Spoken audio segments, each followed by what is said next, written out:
अस्सलाम वालेकुम दोस्तों, मैं हूं अदनान और आज की इस वीडियो में मैं आपके साथ शेयर करने जा रहा हूं कि कैसे आप पपाया के सीड्स को ग्रो कर सकते हैं। आज की इस वीडियो में मैं आपको पपीते के सीड्स लगाने से लेकर जो है वो ग्रो करने की अपडेट भी दूंगा। नेक्स्ट अपडेट में मैं आपके साथ इसी वीडियो में शेयर करूंगा कि मैंने जो सीड्स लगाए थे वो ग्रो हुए हैं कि नहीं। सो वीडियो को पूरा वॉच कीजिएगा। सबसे पहले आपने टाइम का सिलेक्ट कर लेना है कि कब आप सीड्स को लगा सकते हैं। सीड्स लगाने का जो बेस्ट टाइम रहता है वो आप मार्च अप्रैल या फिर मानसून में आप इनके सीड्स को लगा सकते हैं। और उसके अलावा जो सबसे पहले आपने सीड्स परचेज़ कर लेने हैं। सीड्स किसी भी एग्रीकल्चर शॉप से आपको मिल सकते हैं या फिर आप जो फ्रूट लाते हैं, फ्रूट को काटते हैं तो उनमें से जो सीड्स निकलते हैं उनको आप यूज़ कर सकते हैं। सेकंड नंबर पर आपने सॉइल का सिलेक्ट कर लेना है। सॉइल इसके लिए जो है सॉफ्ट और वेल ड्रेन होनी चाहिए। इसमें मैं कंपोस्ट और नॉर्मल गार्डन सॉइल का मिक्सचर ले रहा हूँ। 50% नॉर्मल गार्डन सॉइल और 50% इसमें मैंने काउ डंग कंपोस्ट लिया है और इनको छान लेना है, बारीक कर लेना है ताकि जो सीड्स हैं उनको ग्रो होने में किसी किस्म की डिफ़िकल्टी ना हो। सॉइल को अच्छी तरह लेवल करने के बाद उसमें सॉइल को मॉइस्ट कर लेना है, क्योंकि फर्स्ट मॉइस्चर जो है वो सीड्स को काफ़ी जो है वो सपोर्ट करता है। अगर हम सॉइल ड्राई होगी तो जो सीड के अंदर मॉइस्चर होगा वो अपने अंदर कलेक्ट कर लेगी, जिसकी वजह से सीड सही तरह ग्रो नहीं कर पाएंगे। इसलिए सबसे पहले सॉइल को मॉइस्ट करने के बाद सीड्स को स्प्रिंकल करना है, बिखेरना है। सीड्स का जो डिस्टेंस है आपस में से वो थोड़ा सा 1 इंच का फासला होना चाहिए, क्योंकि जब अगर सीड्स ग्रो कर जाते हैं तो हम इनको अगर ट्रांसप्लांट करेंगे तो इसमें हमें आसानी होगी। अगर इकट्ठे सीड्स हम फेंक देते हैं तो उस सूरत में क्या होगा कि हमारे सीड जो जब जर्मिनेट करेंगे तो हमारे जो सीडलिंग्स होगी उनको अलग करने में हमें मुश्किल का सामना करना पड़ सकता है। इसी तरह सारे सीड्स स्प्रिंकल करने के बाद जो है वो हमने सीड्स को ऊपर से इसी मीडिया जो कि हमने बनाया सीड्स को ग्रो करने के लिए उससे कवर करेंगे। सीड्स को इतना कवर करना है कि सीड्स आपको नज़र ना आए, इतना ज़्यादा भी नहीं कवर करना कि सीड्स बिल्कुल नीचे दब कर रह जाएं और सीड्स को ग्रो करने में मुश्किल हो। तो इसलिए हम सीड्स को इतना कवर करेंगे सीड्स हमें नज़र ना आए।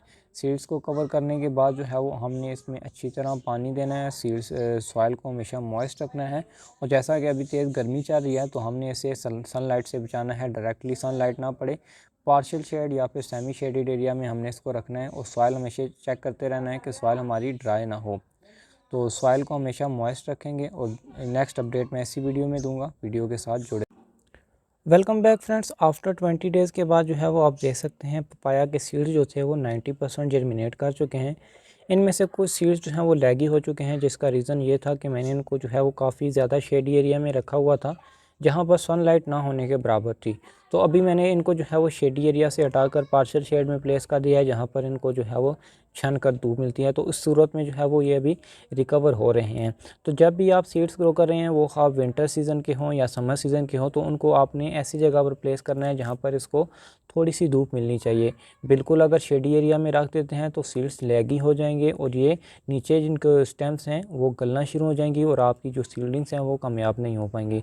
सो इसलिए जब भी आप सीड्स को ग्रो करें तो उनको थोड़ी बहुत ही धूप आपने प्रोवाइड करनी है।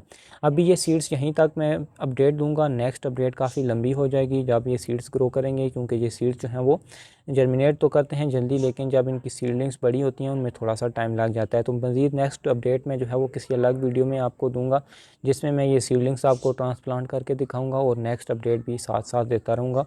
तो अभी ये काफ़ी छोटी हैं। मज़ीद जब इन पर न्यू ग्रोथ आती है, थोड़ी सी मैच्योर होती हैं सीडलिंग्स, तो देन मैं इनको जो है वो ट्रांसप्लांट कर दूंगा किसी बड़े पॉट में, या फिर जो मेरे पास अगर खाली जगह है ज़मीन में तो ज़मीन में ये काफ़ी अच्छी तरह ग्रो करेंगे।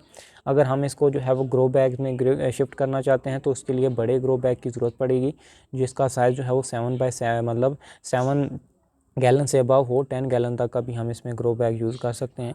छोटे ग्रो बैग में ये प्लांट्स जो है वो सही तरह नहीं ग्रो कर पाते। तो फ़िलहाल के लिए इतना ही। चलते हैं। अल्लाह हाफ़िज़।